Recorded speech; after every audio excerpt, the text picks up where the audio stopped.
to Annie's Kitchen and you're watching Annie's Kitchen with Annie.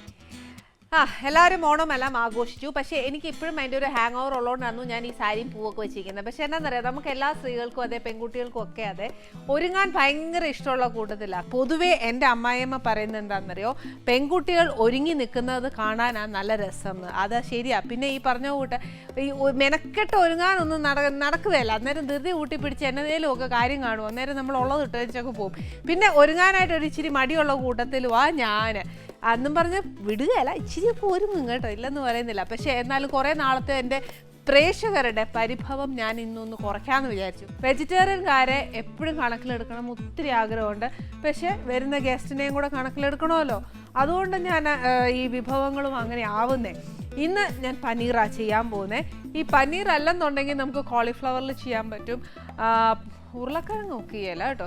Paneer പിന്നെ ഈ സോയയുടെ taste ഇഷ്ടമുള്ളവർക്കാണെങ്കിൽ soya. അത് പക്ഷേ ഉണ്ടാക്കുവാണെങ്കിൽ നേരത്തെ സോയ മേടിച്ചിട്ട് ചൂടുവെള്ളത്തിലിട്ട് വെച്ചേക്കണം, എന്നാലേ അതിൻ്റെ ഹാർഡ്നെസ് കുറയത്തുള്ളൂ. എന്നുവെച്ച് പിഴിഞ്ഞേച്ച് പനീറിന് വാര ഇട്ടേച്ചാൽ മതി. ഇവിടെ ഇപ്പം ഇന്ന് നമ്മൾ ചെയ്യാൻ പോകുന്നത് ബദാമി പനീറാണ്.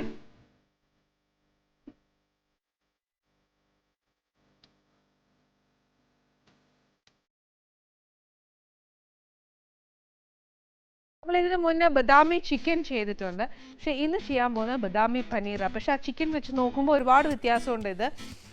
ഇത് അഥവാ ചിക്കനിൽ നമ്മൾ അഥവാ ചെയ്യണം എന്ന് തോന്നുവാന്നേൽ ചിക്കനിലും ചെയ്യാം. ഇനി ഇതിന് വേണ്ടിയ സാധനങ്ങൾ എന്നാന്നോ, കുറച്ച് വെജിറ്റബിൾ ഓയിൽ, പിന്നെ വേണ്ടിയത് കുറച്ച് പനീർ, പിന്നെ അന്നേൽ ഇച്ചിരി ജീരകം, കുറച്ച് ഉള്ളി, അതായത് സവാള കുഞ്ഞായിട്ട് അരിഞ്ഞേക്കുക, മുഴുത്ത ഒരു സവാള. ഇതെന്നാന്നറിയാവോ, കുറച്ച് ടൊമാറ്റോയും കുറച്ച് ബദാമും കൂടെ ചേർത്ത് അരച്ചു വെച്ചേക്കുക. പിന്നെ വേണ്ടിയ കുറച്ച് മഞ്ഞൾപ്പൊടി, കുറച്ച് മുളക് പൊടി, കുറച്ച് ഗരം മസാല, ഇച്ചിരി പഞ്ചസാര വേണം, പിന്നെ കുറച്ച് ഫ്രഷ് ക്രീം, കുറച്ച് കസൂരി മേത്തി, മല്ലിയില, പിന്നെ ഇച്ചിരി ഇഞ്ചി. ഇതിനെല്ലാം കൂടെ ചേർത്ത് സ്വാദ് കൂട്ടാനായിട്ട് ഒരു ഇച്ചിരി ഉപ്പ്. ഇത്രയും സാധനങ്ങളാണ് ഇതിന് വേണ്ടിയത്. ഇത് എന്നാക്കിയാന്നുള്ളത് അറിയാമല്ലോ. ഇത് വെജിറ്റബിൾ ഓയിലിൽ ഉണ്ടാക്കാനൊക്കത്തുള്ളൂ. അതുകൊണ്ട് വെജിറ്റബിൾ ഓയിൽ വേണം, പിന്നെ പനീർ വേണം, ജീരകം വേണം, സവാള ചെറുതായിട്ട് അരിഞ്ഞതാന്നു, പിന്നെ ടൊമാറ്റോയും എന്നാ പറയുക ബദാമും കൂടെ അരച്ചേക്കുന്നത്, മഞ്ഞൾപ്പൊടി, മുളക് പൊടി, ഗരം മസാല. ഇതിനകത്ത് മല്ലിപ്പൊടി ഇല്ല. എളുപ്പത്തിന് ഞാൻ പറഞ്ഞുതരാം. നമ്മൾ എപ്പോഴും എടുക്കുന്ന 4 പൊടിയാണ്: മല്ലിപ്പൊടി, മുളക് പൊടി, മഞ്ഞൾപ്പൊടി, ഗരം മസാല. ഇതാണ് നമ്മൾ എപ്പോഴും എടുക്കുന്നത്. അതിനകത്ത് മല്ലിപ്പൊടി അങ്ങ് മാറ്റിയേക്കുക.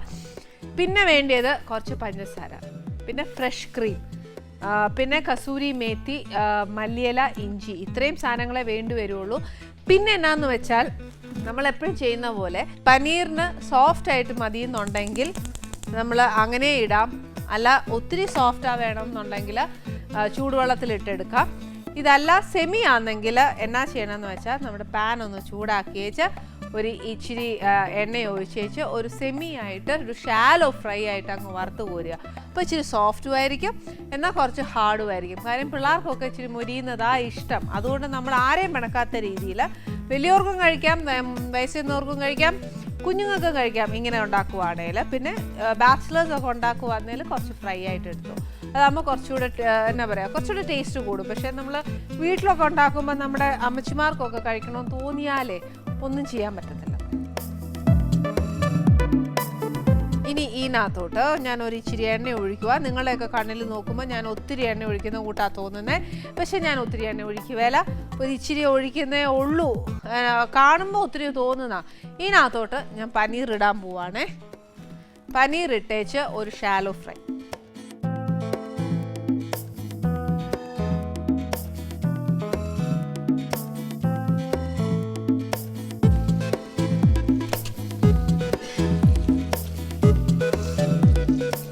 പനീർ നമുക്ക് വെജിറ്റബിൾ ഓയിലിൽ മാത്രം വറുത്തെടുക്കാം എന്നൊന്നുമില്ല. ബട്ടറിൽ വേണമെങ്കിലും ഈ റെസിപ്പി ചെയ്യാൻ ഒക്കുവേ.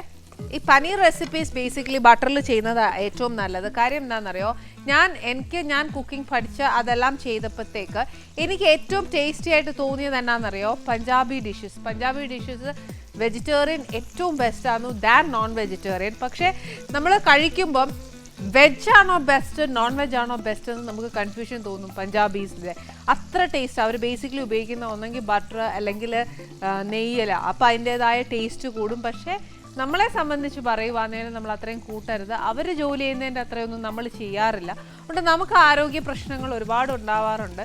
അതല്ല, നല്ലോണം വർക്കൗട്ട് ചെയ്യുന്നവരാണെങ്കിൽ നമുക്ക് പക്ക ഗീലോ അല്ലെങ്കിൽ ബട്ടറിലോ ഉണ്ടാക്കുക. ഇങ്ങനത്തെ ഡിഷസ് ഉണ്ടാക്കുമ്പോൾ ഏറ്റവും ടേസ്റ്റ് ഉണ്ടാവുന്നത് ഗീലുണ്ടാക്കുമ്പോഴാണ്.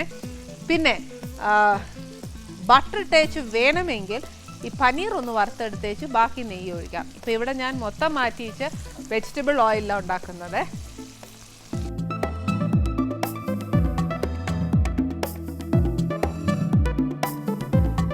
ഞാൻ ഇതൊരു പകുതിയോളം മൂപ്പിച്ചിട്ടില്ല, ഒരു ഇച്ചിരി കാൽ ഭാഗമേ മൂപ്പിച്ചിട്ടുള്ളൂ. എനിക്ക് ഇത്രയും മതി. കാര്യം എല്ലാവരെയും കൺസിഡർ ചെയ്ത് നമുക്ക് കറി ഉണ്ടാക്കാനുള്ളത്, അതുകൊണ്ട് ഞാനൊരു ഇച്ചിരിയേ മൂപ്പിച്ചിട്ടുള്ളൂ. ഒരു ബ്രൗണ് നമ്മുടെ ആ പനീർ ക്യൂബായിട്ട് മുറിക്കുമ്പോൾ ഒരു ബ്രൗണ് ഏതെങ്കിലും ഒരു സ്ഥലത്ത് നമുക്ക് കിട്ടിയാൽ മതി.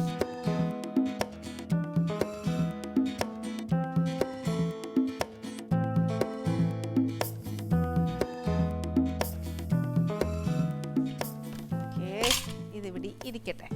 ഇനി നെക്സ്റ്റ് എന്നാ ചെയ്യേണ്ടതെന്ന് വെച്ചാൽ അതേ എണ്ണയിൽ കുറച്ച് ജീരകം പനീറൊക്കെ എപ്പോഴും നമ്മുടെ കേരളയിൽ അധികം ഉണ്ടാക്കാറില്ല, എപ്പോഴും നോർത്ത് ഇന്ത്യൻ ആ സാധനം. അതുകൊണ്ട് കടുകിന് വരെ അവർ ഏറ്റവും കൂടുതൽ ഉപയോഗിക്കുന്ന ജീരകമാണ്.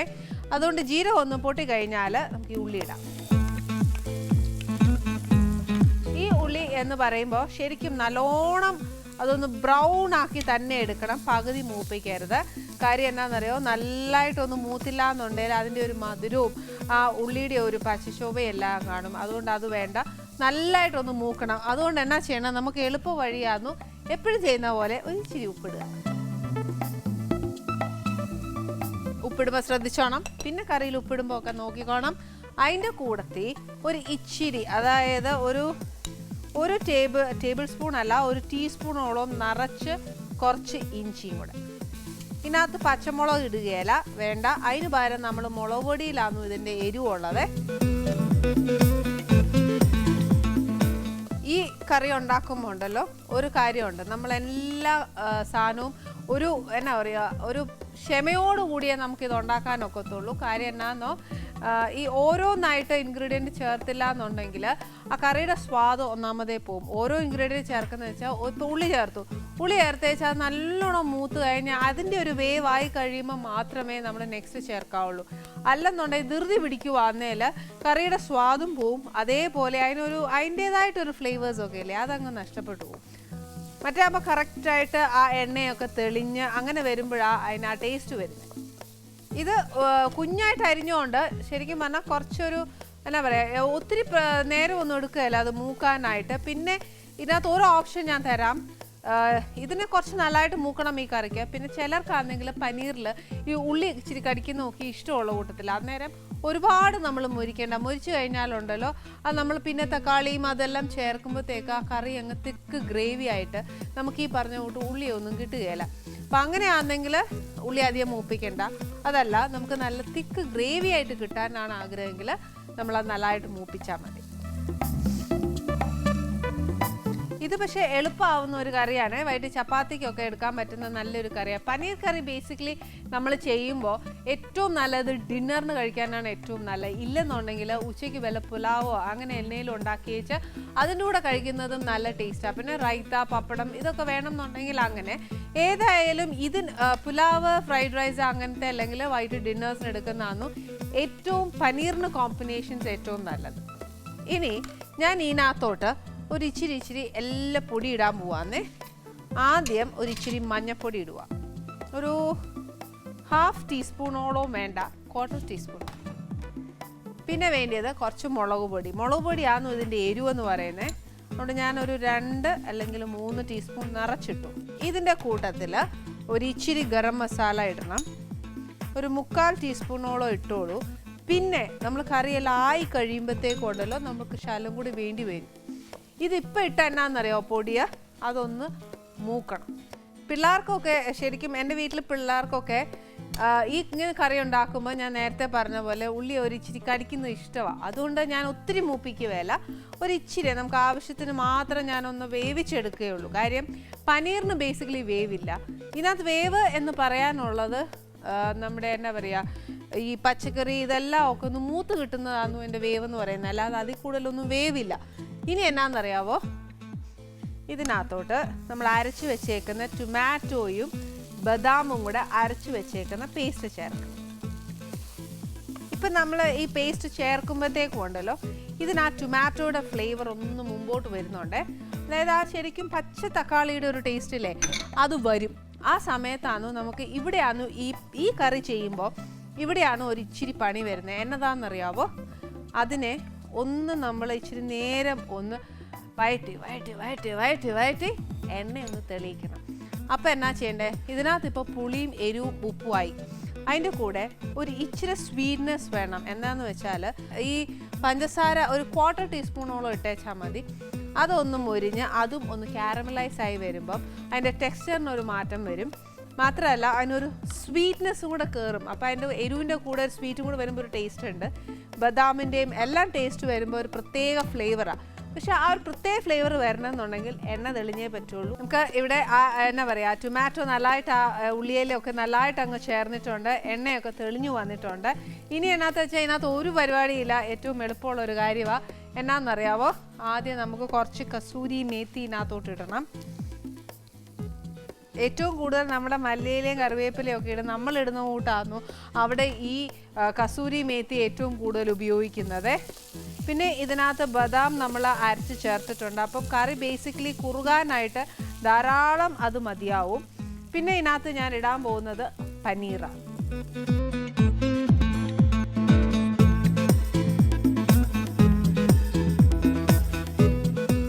ഇനി ഇതിന് ഇച്ചിരി ഗ്രേവി വേണം അല്ല, ഗ്രേവി വേണം എന്നുണ്ടെങ്കിൽ നമുക്കൊരു കാര്യം ചെയ്യാം, ഇച്ചിരി വെള്ളം ചേർക്കണം. ബിക്കോസ് എന്നാന്നോ, ഇതൊരു കാര്യം പറയാം, വെള്ളം ചേർക്കുന്നതിനകത്ത് ബദാം നല്ലതായിട്ട് അരച്ച് ചേർക്കുന്നുണ്ട്. നമ്മൾ ഇനി ഇതിനകത്ത് ചേർക്കാൻ ക്രീമും ഇരിപ്പുണ്ട്. അന്നേരം ഇച്ചിരി വെള്ളം ഒഴിച്ച് വെച്ചാൽ അതിൻ്റെ ആ ഗ്രേവിയുടെ തിക്നെസ് എത്ര വേണം എന്നുള്ളത് നമ്മൾ തീരുമാനിക്കണം. പിന്നെ ഇതിനകത്ത് കസൂരി മേത്തിയുടെ മണം നല്ലോണം വേണേ. അതുകൊണ്ട് ഇതിന് ഈ ഗ്രേവിക്ക് നല്ല കട്ടി ഉണ്ടാവും. അതുകൊണ്ട് അത് ഓർത്ത് ടെൻഷൻ ആക്കണ്ട. കാരണം ബദാമും നമ്മുടെ അണ്ടിപ്പരിപ്പ് അരയ്ക്കുന്ന കൂട്ട് തന്നെ അത് തിക്നെസ് ആക്കാൻ അതിനെ ഒത്തിരി ഹെൽപ്പ് ചെയ്യും. കസൂരി മേത്തിയുടെ നല്ല ഫ്ലേവർ വേണം. ഇല്ലെന്നുണ്ടെങ്കിൽ കറി ശരിക്കും നമ്മളൊരു തക്കാളി കറി വെച്ച പോലെ ഇരിക്കും. അതൊക്കെ അല്ല, ഇപ്പം ഞാൻ ഇട്ടിട്ട് തന്നെ എനിക്ക് ആ ഫ്ലേവർ എനിക്ക് വരുന്നില്ല. പക്ഷെ എന്നാലും ഒരു ഇച്ചിരിയും കൂടി, എന്നാലും ഇത് കൂടി പോകാനും പാടില്ല, കാര്യം കഴിക്കുകയും ചെയ്യും.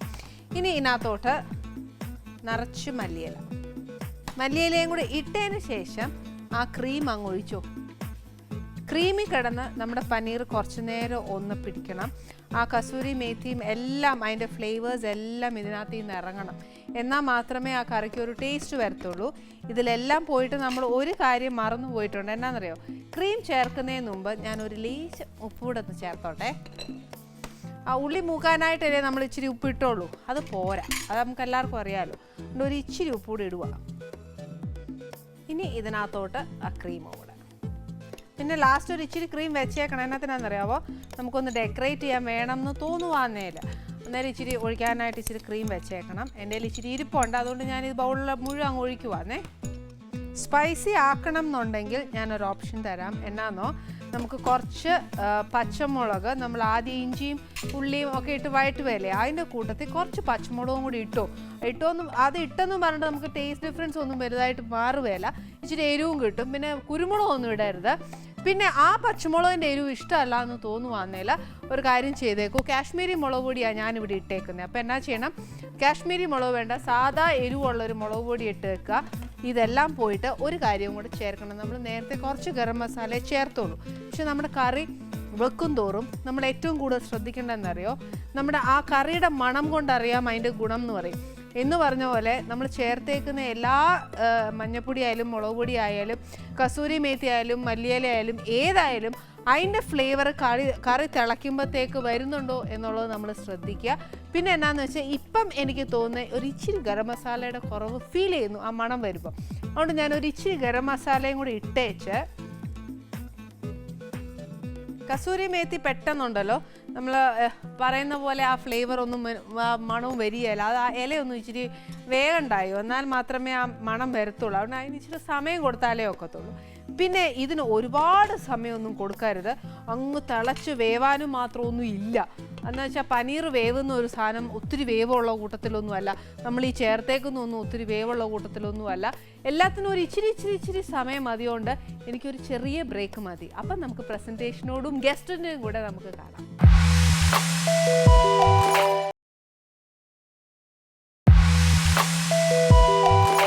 Welcome back to Anees kitchen. നമ്മുടെ പനീർ ഇവിടെ റെഡി ആയിട്ടുണ്ട്. അതിൻ്റെ കൂട്ടത്തിൽ ഞാൻ ഇന്ന് ഇവിടെ കൊടുക്കാൻ പോകുന്നത് ഒരു വെജിറ്റബിൾ പുലാവാണ്. വെജിറ്റബിൾ പുലാവ് ഇതിന് മുന്നേ നമ്മൾ ഇവിടെ ചെയ്തിട്ടുള്ളതാണ്, അതുകൊണ്ട് ഞാൻ വെജിറ്റബിൾ പുലാവ് ആക്കിയത്. പിന്നെ നമ്മുടെ ഇന്നത്തെ ഗസ്റ്റ് എന്ന് പറയുമ്പം പ്യോർ വെജിറ്റേറിയൻ ആണ്. വെജിറ്റേറിയൻ പ്യോർ ഒന്നും ആയിരുന്നില്ല ചേട്ടൻ, അതിന് മുന്നേ നോൺ വെജ് ഒക്കെ കഴിക്കുമായിരുന്നു. പക്ഷേ അതിൻ്റെ കാര്യം എന്നാ നമുക്ക് ചോദിച്ചു മനസ്സിലാക്കാം.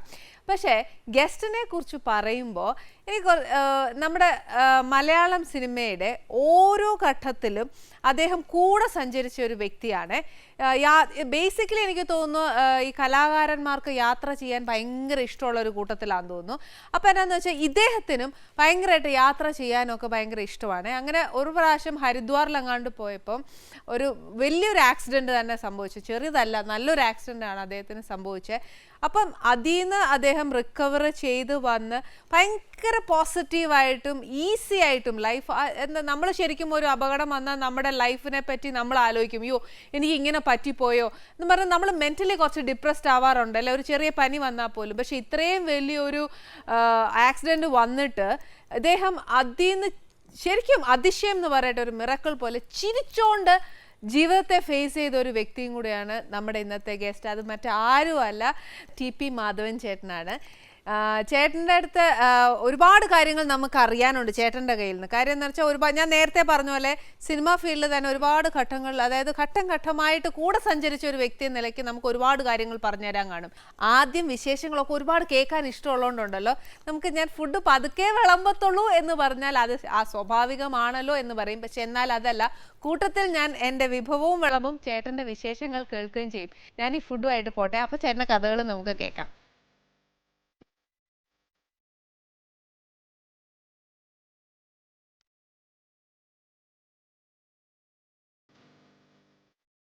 സിനിമാ നടനാവുന്നതിന് മുന്നേ ചേട്ടന് ആദ്യമായിട്ട് പോയത് ഒരു പട്ടാളക്കാരനാവാനാണ്. അന്നേരം ആ പട്ടാളക്കാരൻ തൊട്ട് ആക്ടർ ടി.പി. മാധവൻ ആയത് വരെ ഞങ്ങൾക്കൊന്നറിയാം. പട്ടാളക്കാരനായി പോയതെന്ന് പറഞ്ഞാൽ വളരെ കറക്റ്റാണ്. കാരണത്തിൽ ഞാൻ അതിനുവേണ്ടി ഒരുപാട് ട്രൈ ചെയ്തു. NCCയിലൊക്കെ ചേർന്ന് NCC ഞാൻ RSM എന്ന് പറയും, under officer number regiment sergeant major. അപ്പോൾ അതുവരെ എത്തി. അപ്പോൾ നമ്മുടെ റിപ്പബ്ലിക് ഡേ പിന്നെ പരേഡിന് അന്ന് doctor Rajendra Prasad, first Indian president, അദ്ദേഹം കേരളം സന്ദർശിക്കുകയും യൂണിവേഴ്സിറ്റി സ്റ്റേഡിയത്തിൽ വെച്ച് അദ്ദേഹം സല്യൂട്ട് സ്വീകരിക്കുകയും ചെയ്തു. അപ്പോൾ അത് ആ പരേഡ് കമാൻഡ് ചെയ്ത് NCC കമാൻഡ് ചെയ്ത് ഞാനായിരുന്നു. അപ്പോൾ അങ്ങനെ ഒരു ദിവസം കിട്ടി. അത് കഴിഞ്ഞിട്ട് ഞാൻ റിപ്പബ്ലിക് ഡേ പരേഡിന് ഡൽഹി പോയി. നിങ്ങൾ കാണുന്ന മാർച്ചില്ലേ, റെഡ് ഫോർട്ടിലേക്കുള്ള മാർച്ച്, അത് മുഴുവൻ റൈഫിളും തൂക്കി നടന്നിട്ടുണ്ട്. About 26 kilometres. സ്പിരിറ്റ് ആയിരുന്നു. അത് BNC സർട്ടിഫിക്കറ്റ് എന്നൊക്കെ പറയാം. അതെല്ലാം പാസ്സായി, എല്ലാം സിനിമയ്ക്ക് അല്ല പട്ടാളത്തിൽ ചേരാൻ വേണ്ടി. അതിൽ വേറെ തമാശ എനിക്ക് പെട്ടെന്ന് ഓർമ്മ വന്നത്, അന്ന് ഞങ്ങളുടെ NCC കമാൻഡൻറ്റ് ചീഫ് ഒരു കേണൽ വൈറ്റ് എന്ന് പറഞ്ഞൊരു ആംഗ്ലോ ഇന്ത്യൻ സാഹിബായിരുന്നു. അപ്പോൾ ഈ എൻ്റെ വീട് വഴുതക്കാട് അറിയാമല്ലോ, അതിൻ്റെ നേരെ എതിർവശത്താണ് അന്ന് GOCs പട്ടാളക്കാരുടെ കമാൻഡൻറ്റ് താമസിച്ചിരുന്നത്. ഇപ്പോൾ ടാഗോർ തിയേറ്റർ ഇരിക്കുന്ന സ്ഥലം. അപ്പോൾ അവിടെ ഞങ്ങൾക്ക് പോകുന്നവർക്കൊക്കെ പാർട്ടി ചെയ്ത് തരും, റിപ്പബ്ലിക് ഡേ പരേഡിന് സെലക്ട് ചെയ്ത് തരും. അപ്പോൾ അദ്ദേഹം ഇങ്ങനെ വന്ന് ഇപ്പം എൻ്റെ ഒക്കെ പറഞ്ഞു, oh you are also you look like a cinema actor എന്ന് പറഞ്ഞു. അത് ഞാൻ അതിൻ്റെ വലിയ ഫണ്ണും അതിൻ്റെ ഒരു ത്രില്ലും എപ്പോൾ കിട്ടിയെന്ന് വെച്ചാൽ, അത് കഴിഞ്ഞ് ഞാൻ സിനിമ ആക്ടറായിട്ട് കുറേ കൊല്ലങ്ങൾ കഴിഞ്ഞ് ഡൽഹി ചെന്നപ്പോൾ അദ്ദേഹത്തിനെ ഞാൻ കൊണാട്ട് പ്ലേസ് വെച്ച് കണ്ടു. Sir I M so and so salute ചെയ്ത് പറഞ്ഞു. So I was very happy. ചില കോയിൻസിഡൻസ് ആണ് അതൊക്കെ. അങ്ങനെ അതൊക്കെയാണ് സിനിമാ ജീവിതം എന്ന് പറയുന്നില്ലേ, ഐ മീൻ പട്ടാള ജീവിതം എന്ന് പറയുമ്പോൾ അത് കിട്ടിയില്ല. അതിൽ വലിയ നിരാശ. മോട്ടോർ സൈക്കിളിൽ പോകുമ്പോഴത്തേക്കും എൻ്റെ താഴെ ആക്സിഡൻറ്റ് പറ്റി കൈ ഒടിഞ്ഞു. ഈ കൈ ഒടിഞ്ഞാണെന്ന് ആർക്കും അറിയില്ല. ഇപ്പോൾ എല്ലാവരും അറിഞ്ഞു. ഇപ്പം എല്ലാവരും അറിഞ്ഞു. പക്ഷെ അതായത് ഞാൻ എൻ്റെ ആക്ഷൻ കൊണ്ട് ആർക്കും അറിഞ്ഞു തുടങ്ങി ഈ കൈ ഒടിഞ്ഞതാണെന്ന്. ഇപ്പോഴാണ് ആദ്യമായിട്ട് പബ്ലിക് അറിയുന്നത്. അപ്പോൾ ഞാൻ സിനിമ അഭിനയിക്കാൻ വന്നപ്പം മധു സാർ ആണല്ലോ എൻ്റെ ആദ്യത്തെ സിനിമയുടെ അദ്ദേഹത്തിനോട് ഞാൻ ചോദിച്ചു, നമ്മൾ ഇതൊരാരും പറഞ്ഞിട്ടില്ല, ഇപ്പോൾ ഇത് വെച്ചുകൊണ്ട് എനിക്ക് സിനിമ അഭിനയിച്ചാൽ നോ പ്രോബ്ലം എന്ന് പറഞ്ഞു. And that gave me lot of confidence. അങ്ങനെ ഇപ്പം 40 കൊല്ലം കൊണ്ട് 600 പടം ചെയ്തു സിനിമ. അങ്ങനെയാന്നു പട്ടാളക്കാരിൽ നിന്ന് ആക്ടർ ആവാനായിട്ട് വന്നേ. പക്ഷെ ഇതിന്റെ ഇടയിൽ ഒരു ജേർണലിസ്റ്റ് ആയിട്ട് വർക്ക് ചെയ്തു. ആദ്യത്തെ ജോലി എനിക്ക് ഇന്ത്യൻ എക്സ്പ്രസ്സിൽ ബോംബെയിലായിരുന്നു. സബ് എഡിറ്ററായിട്ട് ജോലി കിട്ടി. പക്ഷേ എനിക്കെപ്പോഴും ഈ നമ്മൾ കോളേജ് വിട്ടതിന് ശേഷം വീട്ടിൽ അച്ഛൻ്റെയും അമ്മയുടേന്നും പൈസ വാങ്ങിച്ച് ജീവിക്കുന്നത് ശരിയല്ല എന്നൊരു വിശ്വാസം ഉണ്ടായിരുന്നു. അതുകൊണ്ട് അച്ഛനോട് ഞാൻ പറഞ്ഞത് എനിക്ക് മാസം 100 രൂപ അയച്ചു തരണം എന്ന് പറഞ്ഞ് ബോംബെയിൽ പോയി 2 മാസം അച്ഛൻ അയക്കേണ്ടി വന്നുള്ളൂ. അപ്പോഴത്തേക്കും ഞാൻ ഇന്ത്യൻ എക്സ്പ്രസ്സിൽ ജോയിൻ ചെയ്തു. ഇന്ത്യൻ എക്സ്പ്രസ്സിൽ ജോയിൻ ചെയ്തിട്ട് അവിടെയും ഈ എഡിറ്റർ ഞാൻ അഡ്വർടൈസിങ് സെക്ഷനിലോട്ട് മാറി. ശമ്പളം കൂടുതൽ കിട്ടും. അങ്ങനെ ഇങ്ങനെ ഓരോ ചാടിയാടി. അന്നൊക്കെ ചേട്ടൻ വർക്ക് ചെയ്യുമ്പം ചേട്ടൻ ശരിക്കും ചേട്ടൻ ഇപ്പം ഇന്ത്യൻ എക്സ്പ്രസ്സിൽ വർക്ക് ചെയ്തു. ചേട്ടൻ നെക്സ്റ്റ് അഡ്വർടൈസിങ് കമ്പനിയിൽ അഡ്വർടൈസ്മെന്റിൽ നോക്കി. അപ്പം ചേട്ടൻ എങ്ങനെ നമുക്ക് എയിം എന്തെങ്കിലും ഉണ്ടായിരുന്നോ? ഇതേപോലെ ആവണം എന്നോ അങ്ങനെയൊന്നുമില്ല? ഇല്ല, എയിം ഇൻ ലൈഫ് എന്ന് പറഞ്ഞാൽ ഇപ്പോൾ ആരുടെയും ഒരു ഡിപ്പെൻഡഡ് ആവരുത് എന്നുള്ള ആഗ്രഹം ഉണ്ടായിരുന്നു. അച്ഛനും അമ്മയ്ക്കും പൈസയുടെ ആവശ്യമൊന്നുമില്ല. മൈ ഫാദർ അന്ന് he was Dean of education. അതുകൊണ്ട് നല്ല നിലയിലായിരുന്നു. പിന്നെ എൻ്റെ സഹോദരിമാരുണ്ട്, അവർ എല്ലാം പഠിക്കുന്നതൊക്കെ ഉള്ളൂ. അതെ, എൻ്റെ ഒരു ബ്രദർ, അയാളും ഇതുപോലെ MSc ഒക്കെ പാസ്സായി മെറൈൻ ബയോളജിയിൽ പോയി അയാൾ. അപ്പം അങ്ങനെ അതുകൊണ്ട് ഞങ്ങൾക്ക് സാമ്പത്തികമായിട്ട് കുടുംബത്തിന് എൻ്റെ പൈസ കൊണ്ട് കൊണ്ടുപോകണം അങ്ങനെയൊന്നും ഉണ്ടായിരുന്നില്ല. ഒരു അപ്പർ മിഡിൽ ക്ലാസ് സൊസൈറ്റി ആയിരുന്നു എൻ്റെ. ചേട്ടൻ ശരി ഇതിൻ്റെ ഇടയിൽ പിന്നെ ചേട്ടൻ കൽക്കട്ടയ്ക്ക് പോയി ഇല്ലേ? അവിടുത്തെ ജീവിതം, അവിടുത്തെ ആശ്രമ ജീവിതം. കൽക്കട്ടയിലല്ല ആശ്രമം. കൽക്കട്ട ജീവിതം എന്ന ഏറ്റവും വലിയ ജോളി ലൈഫ്. കാരണം അടിച്ചു പൊളിച്ചു. അതെ, അവിടെ ഈ അഡ്വർടൈസിങ് കമ്പനിയിൽ ഞാൻ വർക്ക് ചെയ്തുകൊണ്ടിരിക്കുമ്പോൾ എല്ലാ ദിവസവും വൈകുന്നേരം ഞാൻ അവിടെ കൽക്കട്ട സച്ച് എ ബിഗ്, അന്നത്തെ ഏറ്റവും വലിയ വൺസ് അപ്പോൺ എ ടൈം ഇന്ത്യയുടെ ക്യാപിറ്റലായിരുന്നു. അവിടുത്തെ ഹോട്ടൽസിലെല്ലാം ഈവനിങ്ങിൽ പാട്ടുണ്ട്, അതായത് പ്ലേ ബാക്സുകൾ. ഇന്നത്തെ ഉഷ ഉത്തൂപ്പ്, അന്ന് ഉഷ അയ്യറായിരുന്നു. She was just like you, കൊച്ചുകുട്ടിയായിരുന്നു. അവിടെ ഉഷ അയ്യർ. അപ്പോൾ 5 മണി തൊട്ട് 6:30 മണി വരെ ഒരു hotels, great eastern hotel, grand hotel എന്നൊക്കെ പറയും. അപ്പോൾ അവിടെ നമ്മൾ ചെന്ന് കഴിഞ്ഞാൽ they have a coffee cold Cona coffee. അതിങ്ങനെ ഗ്ലാസ്സിൽ ഒഴിച്ചുകൊണ്ടേയിരിക്കും. 5 രൂപ കൊടുത്ത് വെച്ചാൽ മതി, എത്ര വേണമെങ്കിലും കുടിക്കാം. അപ്പോൾ ഇവരുടെ പാട്ടും ഇങ്ങനെ കേട്ടോണ്ടിരിക്കാം. അപ്പോൾ അതിങ്ങനെ കേട്ട് ഈവനിങ് 7 മണിയാക്കും. 7 മണി കഴിഞ്ഞ് പോകുമ്പം കലാപരിഷത്തെന്നും പറഞ്ഞ് ഒരു മലയാളത്തിലെ അസോസിയേഷൻസ് ഒരുപാടുണ്ട്. കലാപരിഷത്ത് എന്ന് പറഞ്ഞ അസോസിയേഷനിൽ എന്നെ ഒരു ഫ്രണ്ട് ജോയിൻ ചെയ്യണമെന്ന് പറഞ്ഞു. ചെയ്ത് കഴിഞ്ഞപ്പോൾ അവർ ആണ്ടിലൊരിക്കൽ ഒരു നാടകമൊക്കെ കളിക്കും. അപ്പോൾ ആ നാടകത്തിൻ്റെ റിഹേഴ്സലൊക്കെയാണ് എൻ്റെ അടുക്കാൻ പറഞ്ഞു അഭിനയിക്കാൻ. ഞാൻ ശരിയെന്ന് പറഞ്ഞാൽ എനിക്ക് അതിൻ്റെ ടെൻഡൻസി ഉണ്ടായിരുന്നു. പണ്ട് സ്കൂളിലൊക്കെ നാടകം അടിച്ചതിന് പ്രൈസൊക്കെ വാങ്ങിച്ചിട്ടുണ്ട്. അപ്പോൾ ആളിൽ കയറി അഭിനയിച്ചതിന് അവരന്ന് അതിൻ്റെ ഡീഡേലെന്ന് അവരാദ്യമായിട്ടൊരു പുതിയ ആളെ കാണുകയാണ്. പക്ഷേ ദേ ഓൾ വെരി ഹാപ്പി. എൻ്റെ ശബ്ദമൊക്കെ അന്ന് ഇതിനേക്കാളും കുറച്ചുകൂടെ മെച്ചപ്പെട്ട ബേസ് സൗണ്ടൊക്കെ ആയിരുന്നു. അപ്പോൾ പാട്ടും പാടി, അന്ന് അവർ എല്ലാം ഇമിറ്റേഷനാണ്. KPSC ഒക്കെ ചെയ്യുന്നവർ ആദ്യം ഇരുന്നുകൊണ്ട് പാട്ട് പാടൽ, അത് കഴിഞ്ഞ് ഡ്രാമ. അപ്പോൾ അത് രണ്ടും ഞാൻ ചെയ്ത് കഴിഞ്ഞപ്പം അവിടെ first impression was the best impression. അപ്പോൾ എല്ലാവരും ഇവനാരാണ് ചോദിച്ചിട്ടുണ്ട്. അപ്പോൾ അങ്ങനെ എല്ലാവർക്കും ഇഷ്ടമുള്ള ഒരാളായിട്ട് ഞാൻ മാറി. അപ്പൊ ഈ അഭിനയിച്ചും പാട്ടും പാടി എല്ലാവരുടെയും മനസ്സങ്ങ് എടുത്തു അല്ലേ? ഓക്കെ. അവിടെ പിന്നെ എപ്പോഴാ ചേട്ടാ? അവിടെയും കുറേ ദിവസങ്ങളൊന്നും ഉണ്ടായില്ല ചേട്ടൻ? ബോംബെയിൽ കുറച്ച് സമയം, കൽക്കട്ടയിൽ ഒരു ഉണ്ടായിരുന്നു. മോർ ദാൻ 8 years 10 years ഉണ്ട്. അവിടെ കൽക്കട്ടയിലായിരുന്ന ഒരു ഫിലിം ഡിസ്ട്രിബ്യൂഷൻ കമ്പനി എന്ന് പറഞ്ഞൊരു കമ്പനിയുണ്ട്. അവർ they were the distributors for AVM films. AVM തമിഴ്നാട്ടിലെ മെയ്യപ്പ ചെട്ടിയാർസ് AVM സിനിമയുടെ ഹിന്ദി സിനിമകൾ ഈസ്റ്റേൺ സർക്കിൾ, ബീഹാർ, പാറ്റ്ന അങ്ങനെയുള്ള സ്ഥലമായിരിക്കുന്ന ഒരു ഓഫീസുണ്ടായിരുന്നു. അത് ഓറിയൻറ്റ് സിനിമ എന്ന് പറഞ്ഞ കൽക്കട്ടയിൽ. അതിൻ്റെ മുകളിൽ VAP അയ്യർ, അഘോരം പത്മനാഭ അയ്യർ എന്ന് പറഞ്ഞൊരു ആളായിരുന്നു അതിൻ്റെ ചീഫ്. ഈ മനുഷ്യൻ അദ്ദേഹത്തിന് ധന്വന്തരി മഠം എന്ന് പറഞ്ഞിട്ട് വേണ്ടത്തുള്ള ആയുർവേദ ഫാർമസിയിൽ വരും വന്നു. കാരണം അദ്ദേഹത്തിൻ്റെ മകൻ HMV എന്ന് പറഞ്ഞ വലിയ മ്യൂസിക് സിസ്റ്റത്തിൻ്റെ അന്ന് HMV ആണ് ഏറ്റവും വലിയ കമ്പനി. സരസ്വതി സ്റ്റോഴ്സ് ദാസേട്ടനൊക്കെ അറിയാം. അപ്പോൾ അവരൊക്കെ അതിൻ്റെ ഇയാൾക്ക് നല്ല സ്വാമിക്ക് ഈ ഒരു എക്സിമ ഒരു കയ്യിൽ ഷേക്ക് ഹാൻഡ് ചെയ്യാനൊന്നും വയ്യ.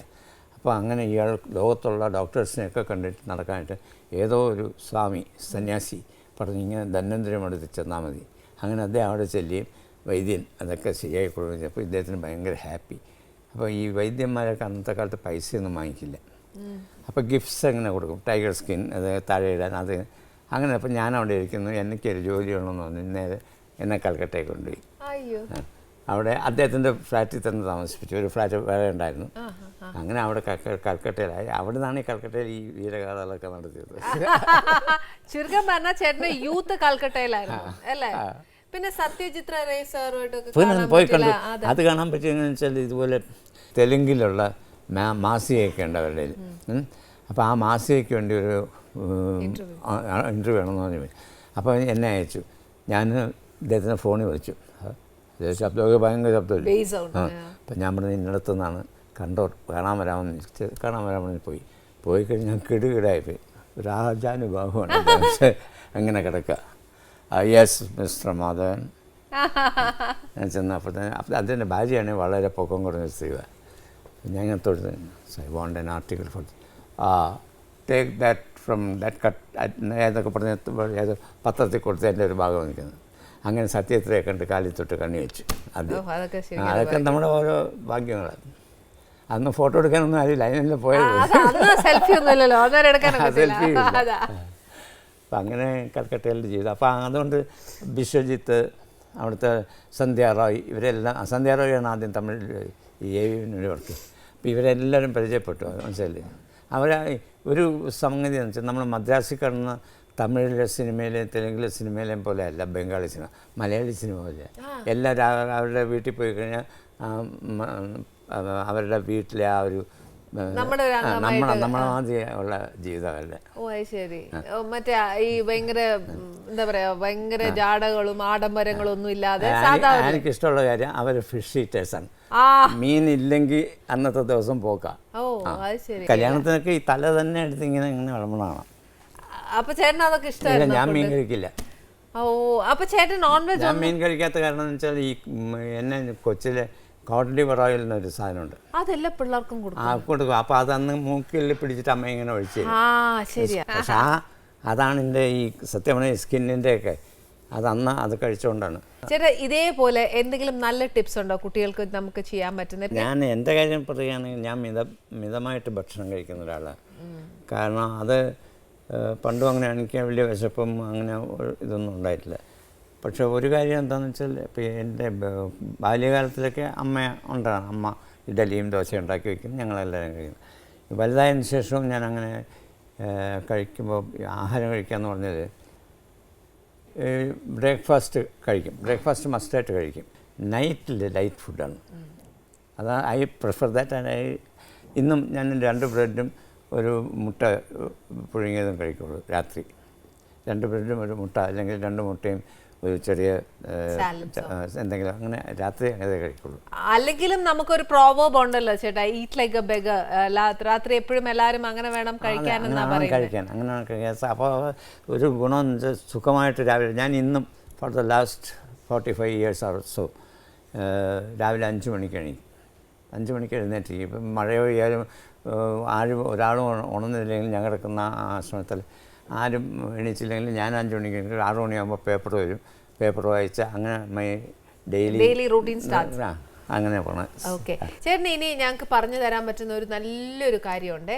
അത് ശരിക്കും ചേട്ടന് മാത്രമേ അത് സാധിക്കുള്ളൂ എന്ന് തോന്നുന്നു. കാര്യം വെച്ചാൽ ചിന്മയ സ്വാമിയുടെ ശിഷ്യനായിട്ട് ചേട്ടൻ ഉണ്ടായിരുന്നു. അപ്പോൾ ഒരു ഗുരുവിൻ്റെ അഡ്വൈസ് ഏറ്റവും കൂടുതൽ ഗുരുക്കന്മാരുടെ കിട്ടാൻ, അദ്ദേഹത്തെ പോലെ ഒരു ഗുരുക്കന്മാരെ കിട്ടുക എന്ന് പറയുമ്പോൾ നമ്മൾ അതിനകത്ത് ബേസിക്കായിട്ട് നമുക്ക് നമ്മുടെ അമ്മയും അച്ഛനും പറഞ്ഞു തരുന്ന ചില കാര്യങ്ങൾ പഠിപ്പിച്ച. അപ്പം ഏത് അമ്മയും അച്ഛനും പറഞ്ഞു നമ്മൾ നല്ല വഴിക്ക് പോകണം, നല്ല കാര്യങ്ങൾ ചെയ്യണം. അപ്പോൾ എൻ്റെ അമ്മ എന്നെ സംസ്കൃതം പഠിപ്പിച്ചിരുന്നു. അപ്പോൾ എന്താ പറയുക, അമരകോശവും അതൊക്കെ ഞാൻ കാണാൻ പഠിച്ചിട്ടുണ്ട്. അപ്പോൾ അതുകൊണ്ട് എനിക്ക് ഈ സംസ്കൃത ശ്ലോകങ്ങളൊക്കെ പറഞ്ഞാൽ ഏകദേശമൊക്കെ മനസ്സിലാവും. അപ്പോൾ അങ്ങനെ ഇരുന്ന് കഴിഞ്ഞപ്പോൾ ഞാൻ ഇന്ത്യൻ എക്സ്പ്രസ്സിൽ ജോലി ചെയ്യുന്നപ്പോൾ മാൻ മേക്കിംഗ് എഡ്യൂക്കേഷൻ എന്നൊരു പോസ്റ്റർ അഡ്വർടൈസ്മെൻ്റ് ഉണ്ട്. ഇതെവിടെയാണ് മാൻ മേക്കിംഗ് എഡ്യൂക്കേഷൻ നല്ലതല്ലേ? അത് ഞാൻ വിചാരിച്ചു ഈ ജോലിയുടെ ഓട്ടത്തിൽ 1 മണിക്കൂർ പോയി പഠിക്കാനുള്ള കളിക്കുന്നത്. അങ്ങനെ നോക്കിയപ്പോൾ ചിന്മയാനന്ദ അത് പവോയി എന്ന് പറഞ്ഞ സ്ഥലത്താണെന്ന് പറഞ്ഞു. ഞാൻ 2 ദിവസം കഴിഞ്ഞ് ഞാൻ ഒരു ഞായറാഴ്ച അദ്ദേഹത്തിന് കാണാൻ പോയി. അദ്ദേഹം സ്വാമി ചിന്മയാനന്ദനെ പറ്റി ഞാൻ കേട്ടിട്ടുണ്ട്, ട്രിവാൻഡ്രത്തൊക്കെ കേട്ടിരുന്നു. എനിക്ക് ആക്ച്വലി പ്രസംഗം ഇഷ്ടമായില്ല അത്. കാരണം അദ്ദേഹം എല്ലാവരെയും this Coca Cola bottle is like A body of A lady എന്നൊക്കെ പറഞ്ഞ് അങ്ങനെയൊക്കെ പ്രസംഗിച്ച് കളയും. അതായത് അദ്ദേഹം ഡൗൺ ടു എർത്ത് താഴെ കിടക്കോ ഉള്ള ആൾക്കാർ മനസ്സിലാക്കണം എന്നുള്ള വിധത്തിൽ വേണ്ടി അങ്ങനെ പറഞ്ഞതായിരിക്കണം. അപ്പോൾ അതൊക്കെ അപ്പോൾ പിന്നെ അദ്ദേഹത്തിന് ഗോൾഡ് സ്നഫ് ബോക്സ് ഒക്കെ ഉണ്ട്. അപ്പോൾ so was a personality different from other sanyasis. അപ്പോൾ ഞാൻ ഞാനവിടെ പോയി കണ്ടു കഴിഞ്ഞപ്പോൾ അദ്ദേഹത്തെ ഈ നമ്മൾ സാധാരണ എല്ലാവരും പറഞ്ഞില്ലേ 2 മലയാളികൾ ഒരുമിച്ച് ചേർന്നാൽ ശരിയാവില്ലെന്ന് പറഞ്ഞല്ലേ, എന്നെ നോക്കിയിട്ടൊന്ന് മലയാളിയാണല്ലേ എന്ന് വെച്ചാൽ അപ്പോഴേ ഞാൻ പോയെന്ന് വിചാരിച്ചു. ഉടനെ ഒരു കാര്യം ചെയ്യണം, അച്ഛൻ്റെ അമ്മയുടെയും ഇത് വേണം. ഞാൻ 24 വയസ്സ് കഴിഞ്ഞു എന്നൊക്കെ പറഞ്ഞ് ഫൈറ്റ് ചെയ്തു. പറഞ്ഞ് ഒരു മാസം കഴിഞ്ഞ് വരാൻ പറഞ്ഞു. സോ ഒരു മാസം കഴിഞ്ഞ് ഞാൻ എല്ലാ ഫ്രണ്ട്സിൻ്റെ അടുക്കൊക്കെ ഗുഡ് ബൈ പറഞ്ഞ് ഇങ്ങനെ പോയി. അവിടെ ചെന്ന് കഴിഞ്ഞപ്പോൾ അദ്ദേഹത്തിന് ശരിക്കും ഞാൻ രാവിലെ അപ്പോൾ ഒരു ആശ്രമത്തിലെ ഒരു ചെറിയ ഡെസ്കും എനിക്കൊരു ചെറിയ മുറി തന്നു. അതിൽ വിവേക ചൂടാമണി എന്നൊരു പുസ്തകമുണ്ട്, ശങ്കരാചാര്യർ എഴുതി. അതാണ് ബൈബിളായിട്ട് അവിടെ വെച്ചിരിക്കുന്നത്. ബാക്കി പിന്നെ എന്താണ് ചെയ്യാം. അപ്പോൾ ഞാനിങ്ങനെ ഇരുന്നിങ്ങനെ അത് വാങ്ങി നോക്കുമ്പോൾ ഇദ്ദേഹം നമ്മളെ ചില കാരണവന്മാരുടെ തലയിൽ തോർത്തും കെട്ടി ഇദ്ദേഹത്തിന് ഒരു 10-70 ഏക്കർ സ്ഥലം ഒരു പാഴ്സിയിൽ എഴുതി കൊടുത്തിരിക്കുകയാണ്. അപ്പോൾ അതിൽ വെയിൽ കിട്ടുക അദ്ദേഹം തന്നെ ചെയ്യുക രാവിലെ ഇരുന്ന് നമ്മുടെ ഒരു കാരണവരമ്മമാർ ചെയ്യണ പോലെ. അപ്പോൾ അത് ഞാൻ കാണുകയും ചെയ്തു. ഇവിടെ നിന്ന് ഞാൻ ഇത് കഴിഞ്ഞ് പ്രാർത്ഥനയ്ക്കൊക്കെ പോകും. അപ്പോൾ ഞാൻ ഈ വിവേക ചൂടാമണിയൊക്കെ വായിക്കുന്നുണ്ടായിരുന്നു. അപ്പോൾ അതിനകത്ത് ഇങ്ങനെ എഴുതിയിരുന്നൊരു അമ്മ 10 മാസം ചുമന്ന് നിനക്ക് ജന്മം തന്ന അമ്മയ്ക്ക് നീ കാരണം എന്തെങ്കിലും കണ്ണീര് വന്നാൽ അത് 7 ജന്മം എടുത്താൽ പോലും അത് കഴുകിക്കളയാൻ പറ്റില്ല എന്നെഴുതി വെച്ചിരിക്കുന്നു. ഇത് വായിച്ചു കഴിഞ്ഞപ്പോഴത്തേക്കും my thoughts flew to my mother. പെട്ടെന്ന് ഇങ്ങനെ അമ്മയെ കാണണം എന്ന് തോന്നി. അത് പ്രതിഫലിച്ചു അദ്ദേഹത്തിൻ്റെ മുഖത്ത്. ഞാൻ മധ്യാഹ്ന പ്രാർത്ഥനയ്ക്ക് പോയപ്പം mister Madhavan see me after പറഞ്ഞു. ഞാൻ പ്രാർത്ഥന കഴിഞ്ഞ് എന്ന് പറഞ്ഞു, മാധവനൊരു കാര്യം ചെയ്യാം, കോൺസെൻട്രേഷൻ നിൽക്കുന്നില്ല, നിങ്ങൾ വീട്ടിൽ പോയി അമ്മയുടെ അച്ഛൻ്റെ അനുഗ്രഹം വാങ്ങിച്ചുകൊണ്ട് വാ, കുറച്ച് കഴിഞ്ഞ് വന്ന് ഒരു 3 മാസം കഴിഞ്ഞ് വാ എന്നെ പറഞ്ഞു കിട്ടും. അങ്ങനെ ഞാൻ തിരികെ വന്നത് ഇതുപോലെ തന്നെ. എൻ്റെ കാശൊന്നുമില്ല. അവിടെ മീശയൊക്കെ വെച്ച് കാഫി തരുന്ന അയാളുടെ ഒരു 50 പൈസ വാങ്ങിച്ച് കൊളാബിൽ പോയി.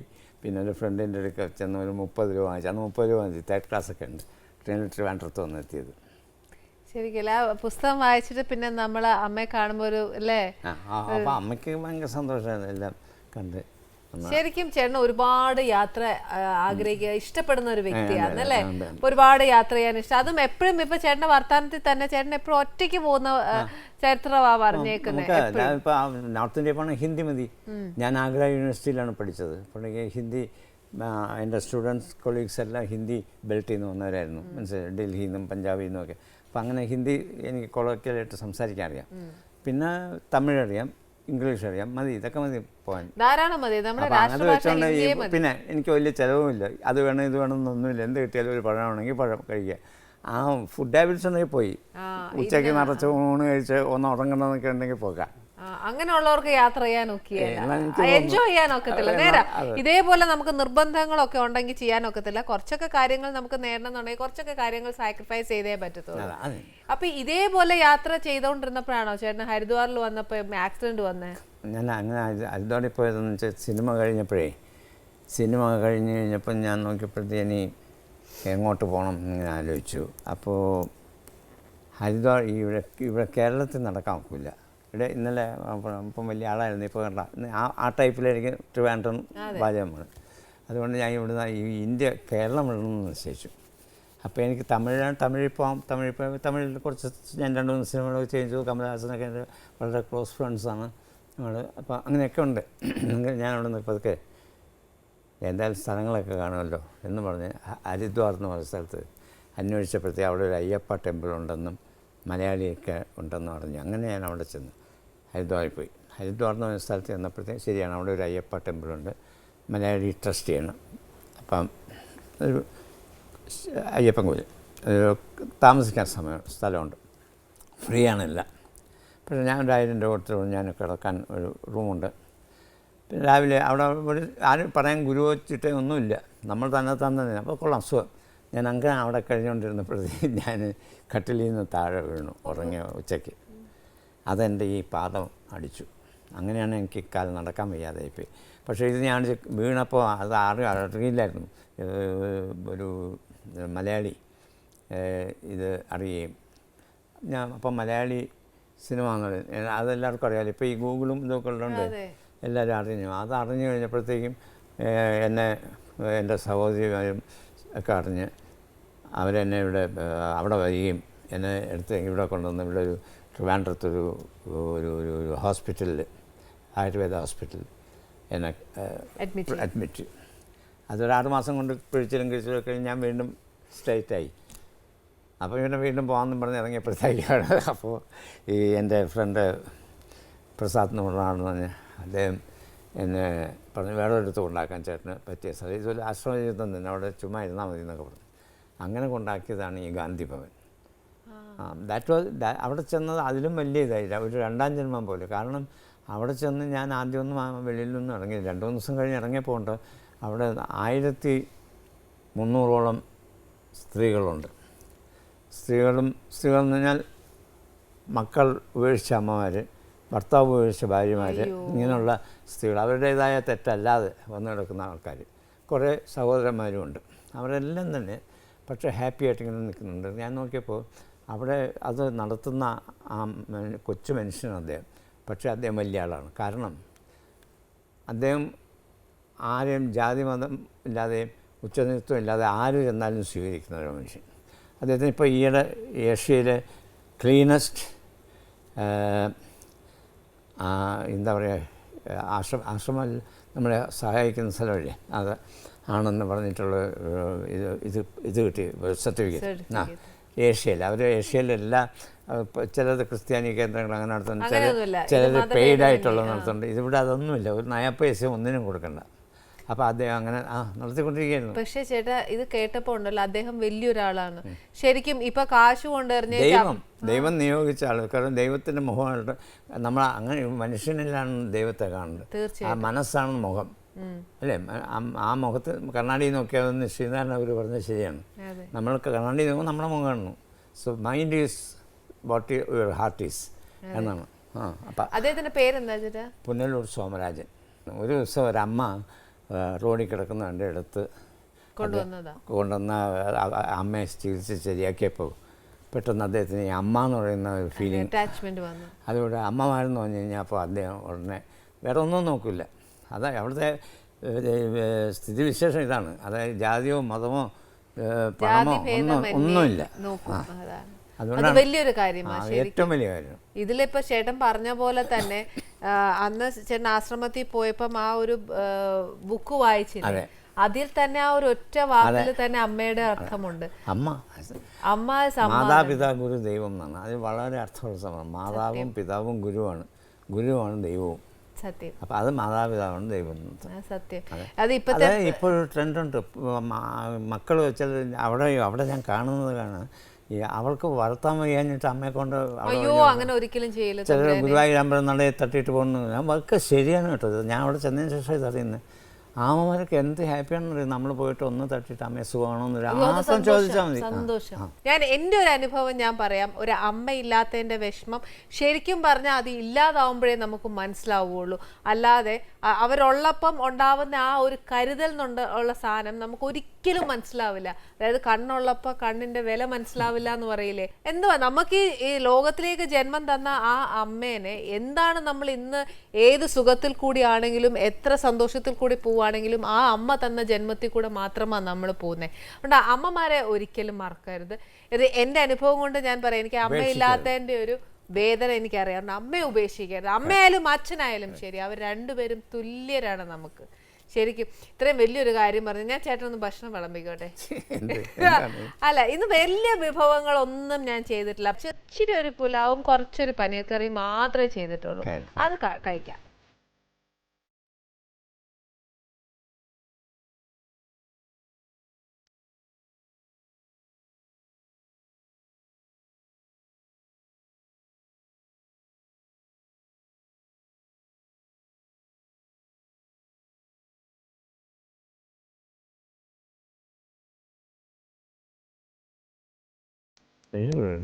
ആ കണ്ടോ, ചേട്ടന് ഇഷ്ടമായി. എന്നിട്ട് നമ്മുടെ വീട്ടിലും ഇത് ഉണ്ടാക്കി നോക്കണം, എന്നാലേ രുചി അറിയുള്ളൂ അല്ലേ? അതെ, അതുണ്ടാക്കും. പിന്നെ ഞാൻ എൻ്റെ പ്രേക്ഷകരോട് അങ്ങനെ തന്നെയാ ചേട്ടാ പറഞ്ഞു കൊടുക്കുന്നത്. ഇങ്ങനെ ഈച്ച് ആൻഡ് എവറി സാധനങ്ങൾ പറഞ്ഞു കൊടുക്കും. അപ്പൊ ദൈവാനുഗ്രഹിച്ച് മിക്കവരും എന്നെ വെളി കാണുമ്പോൾ പറയാറുണ്ട് അത് തെറ്റാറില്ല എന്ന്. അപ്പൊ ദൈവാനുഗ്രഹം ഉണ്ട്, അത് മാത്രമല്ലേ നമുക്കുള്ളൂ, അത് മതി. ഇവിടെ ചേട്ടാ ഈ ഗാന്ധി ഭവനിലെ ഈ കലകളോടൊക്കെ താല്പര്യം, കലാപ്രവർത്തനം ഒക്കെ ഉണ്ടോ? ആണോ? അത് ശരി. അവിടെ എല്ലാ മാസവും അല്ല എല്ലാ ദിവസവും അവിടുത്തെ ഞങ്ങൾ അതിനകത്തൊരു പഞ്ചായത്തൊക്കെ ഉണ്ടാക്കിയിട്ടുണ്ട്. പഞ്ചായത്തിൻ്റെ പ്രസിഡൻ്റൊക്കെ ഉണ്ട്, ഇലക്ഷൻ ഉണ്ട്. പിന്നെ മാത്രമല്ല ഈ പെൺകുട്ടികളെല്ലാം അവരെല്ലാം സ്ത്രീകൾ എന്ന് പറയാൻ നോക്കാം, അവരെല്ലാം സത്യം പറഞ്ഞാൽ മനസ്സ് മറക്കുന്നത്, അവരുടെ സങ്കടം മറക്കുന്നത് ഈ അവർക്ക് കൊടുത്തിരിക്കുന്ന ഈ ഫ്രീഡമാണ്. പിന്നെ ഞങ്ങളവിടെ എല്ലാ മാസവും നാടകം, ഈ സംഗീത നാടക അക്കാദമിയായിട്ട് ഞങ്ങൾക്ക് അഫിലിയേഷനുണ്ട്. അവർ ഓരോ നാടകങ്ങൾ വെച്ചിട്ട് നല്ല നല്ല നാടകങ്ങൾ ഞാൻ കണ്ടു, ഒരുപാടെണ്ണം കണ്ടു. ഒരുപാട് ആക്ടിവിറ്റീസ്. അപ്പൊ നമ്മൾ ശരിക്കും പറഞ്ഞാൽ അതിനകത്ത് ദുഃഖം അറിയില്ല, ഇല്ല, സന്തോഷം. അതാണ് എപ്പോഴും നമ്മൾ ബിസി ആണെങ്കിലും നമ്മൾ സാധാരണ പറയില്ല. അതെ, ഒരു 100 പേരുള്ള നേഴ്സുമാർ, ജോലി ചെയ്യുന്ന നേഴ്സുമാരുണ്ട്. സമർപ്പണ ബുദ്ധിയോട് അവർ വലിയ ശമ്പളം, നേഴ്സ് ഈ ഗവൺമെൻറ്റിൻ്റെയോ അങ്ങനത്തെ ശമ്പളം ഒന്നും അവർക്ക് ഉണ്ടായിരുന്നു. നല്ല ശമ്പളത്തിൽ ജീവിക്കുന്നു, നല്ല സ്റ്റൈപ്പിന് നല്ല പോലെ അവർ നോക്കുന്നതെന്ന് പറഞ്ഞാൽ ഈയിടെ ഒരാൾ പന്തളം സ്ഥലം തൊട്ട് അടൂർ വരെ രാവിലെ വരും, ഉച്ചയ്ക്ക് അങ്ങോട്ടും, അങ്ങനെ 40 പ്രാവശ്യം നടക്കും അത്രേ, ഒറ്റ വർഷം വേണ്ട. സൈക്കിൾ മുന്തിയിട്ട് അയാളത് ഇപ്പോൾ അവിടെ പിടിച്ചൊന്ന് ആദ്യം കുളിപ്പിച്ച് റെഡിയാക്കി കഴിഞ്ഞാൽ ആൾ വേറെ ഒന്നും അക്ഷരമില്ല, ചുമ്മാ നടക്കുക, സൈക്കിൾ പിടിച്ചോണ്ട് അതിനൊപ്പം ഡെയിലി. അങ്ങനെയാണ് ഇപ്പോൾ ഈ മിനിഞ്ഞാന്ന് അവിടെ അഡ്മിറ്റ് ചെയ്തു. എല്ലാം കുളിപ്പിച്ച് ആൾ സുന്ദരനായി. അപ്പം അവനൊരു പുതിയ എനർജി തോന്നി തുടങ്ങി. ആരും കരുതലില്ല, കരുതലില്ലാത്ത ഫീലിംഗ്. അതെ, അന്നേരമാ നമ്മൾ മെന്റലി തളർന്നു പോകുന്നത്. നമുക്ക് ഒരാള് കൈപ്പിടിയായിട്ട് ഉണ്ടെന്ന് തോന്നിക്കഴിഞ്ഞാൽ നമുക്ക് ഭയങ്കര കോൺഫിഡൻസ് ലെവൽ കൂടും. അത് ശരിയാ ചേട്ടാ, അത് ഭയങ്കര ഇതാണ് സംഭവം. അവിടെ ലൈബ്രറിയും അങ്ങനെയൊക്കെ വലിയ ലൈബ്രറി ഉണ്ട്. ഇവിടെ നിന്ന് ഒരുപാടുണ്ട്. തെങ്ങമ്മ ബാലകൃഷ്ണൻ ഒരാളുണ്ട്, അവിടെ താമസിച്ചു നിൽക്കുക, ഈ വാസ് എൻ MLA. അപ്പോൾ അവിടെ തെങ്ങമത്തിൻ്റെ ഭാഗത്ത് ലൈബ്രറി ഉണ്ട്, ഒരു വലിയ എല്ലാ പുസ്തകവും. ഞാൻ എല്ലാ APJ അബ്ദുൽ കലാമിൻ്റെ പുസ്തകങ്ങൾ തൊട്ട് എല്ലാം, വേദാന്തം, അത് ഉപനിഷത്ത്, ഏത് എടുക്കാം, എടുത്തു കഴിഞ്ഞ് തിരിച്ചവിടെ വെച്ചാൽ മതി. ചേട്ടാ ഈ ലൈബ്രറിയിൽ ഇപ്പൊ അബ്ദുൽ കലാം സാറിന്റെ ബുക്സ് ഉണ്ടെന്ന് പറഞ്ഞു, അതേപോലെ ശങ്കരാചാര്യരുടെ ബുക്ക്, വിവേകാനന്ദന്റെ ബുക്ക്, അങ്ങനെയൊക്കെ എല്ലാം ഉണ്ട്. ഓക്കെ, എല്ലാം ഉണ്ട്. അത് കഴിഞ്ഞ് ഇപ്പൊ നമുക്കിപ്പം ഇപ്പൊ എല്ലാവർക്കും ബുക്ക്, ഇപ്പൊ എനിക്ക് ബുക്ക് വായിച്ചാൽ ഒരു പരിധി വരെ ആകുമ്പോഴത്തേക്ക് എനിക്ക് അങ്ങ് ബോറടിക്കും. അപ്പൊ എനിക്കത് മനസ്സിലാവാത്തോണ്ടാണോ, ഞാനത് ഉൾക്കൊള്ളാഞ്ഞിട്ടാണോ എന്നുള്ളത് എനിക്ക് അറിയാൻ പറ്റില്ല. നമുക്ക് ബോറടിക്കുമ്പോൾ അത് മടക്കി വെച്ചിട്ട് വേറെ സബ്ജക്റ്റിലേക്ക് ആന്നു. പക്ഷെ എന്താ അറിയോ ചേട്ടാ, ഇപ്പൊ എനിക്ക് അതിനെ പറ്റി, പക്ഷെ ഇപ്പൊ വിവേകാനന്ദനെ പറ്റി എനിക്ക് അറിയണം, എനിക്ക് അതിനെ പറ്റി മനസ്സിലാക്കുന്നുണ്ടെങ്കിൽ ചിലപ്പോൾ അതിനെപ്പറ്റി പറഞ്ഞു തരാൻ ആൾക്കാരൊക്കെ അവിടെ ആരെങ്കിലും ഉണ്ടാവും. വേണ്ടല്ലോ, പുസ്തകത്തിൽ തന്നെ റെഫറൻസ് എഴുതിക്കല്ലോ. ഇല്ല, ഇപ്പൊ എന്നെ പോലെ ഒരു വ്യക്തി, ഇപ്പൊ ഞാൻ പറയാം, ഒരു കഥാപ്രസംഗം പോലെ അദ്ദേഹത്തെ പറ്റി പറയുക, അദ്ദേഹത്തെ പറ്റി ചെയ്യാൻ പറഞ്ഞുതരും. അങ്ങനെ ആൾക്കാർ അവിടെ ഉണ്ടോ? വേണ്ടി ആൾക്കാരെ വെച്ചിട്ടില്ല, അവിടെ അതറിയാവുന്ന ആൾക്കാരുണ്ട്. ഇപ്പൊ എൻ്റെ കൂടെ ഇന്നൊരു കാഥികൻ, അവിടെ ഒരു കാഥികനാണ് മഞ്ചല്ലൂർ ശിവകുമാർ എന്ന് പറഞ്ഞ പേരിൽ.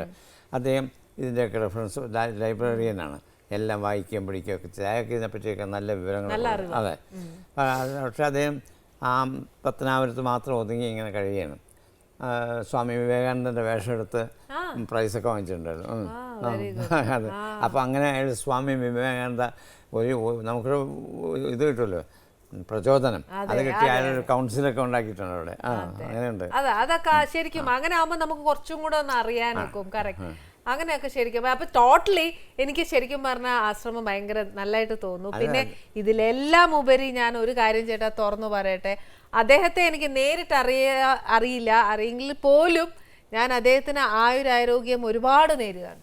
ശരിക്കും ജീവകാരുണ്യ പ്രവർത്തനത്തിൻ്റെ ഐ തിങ്ക് ചക്രവർത്തിയാണ്. തീർച്ചയായിട്ടും അദ്ദേഹത്തിന് ഞാൻ പറഞ്ഞില്ലേ, ഈശ്വരൻ ഒരുപാട് കൊടുക്കട്ടെ ആയുസ്സും ആരോഗ്യം, ഒരുപാട് ഇതേപോലത്തെ അമ്മമാരെയും എല്ലാവർക്കും ഒരു തുണയായിട്ട്, ഒരു കോൺഫിഡൻസ് ആയിട്ട്, നിങ്ങൾക്ക് ആരുമില്ല എന്ന് നിങ്ങൾ ചിന്തിക്കരുത് എന്നൊരൊറ്റ വാക്കിൽ കൂടി നമുക്കൊരു ആശ്രയമായി അദ്ദേഹം വന്നില്ലേ. അതുകൊണ്ട് അദ്ദേഹത്തിന് എന്നും ഈശ്വരൻ കൂടെ ഉണ്ടാവട്ടെ. പിന്നെ ചേട്ടനും ആയുസ്സും ആരോഗ്യവും സകല ഐശ്വര്യവും ഭഗവാൻ തരട്ടെ. ആയുസ് അധികം വേണം.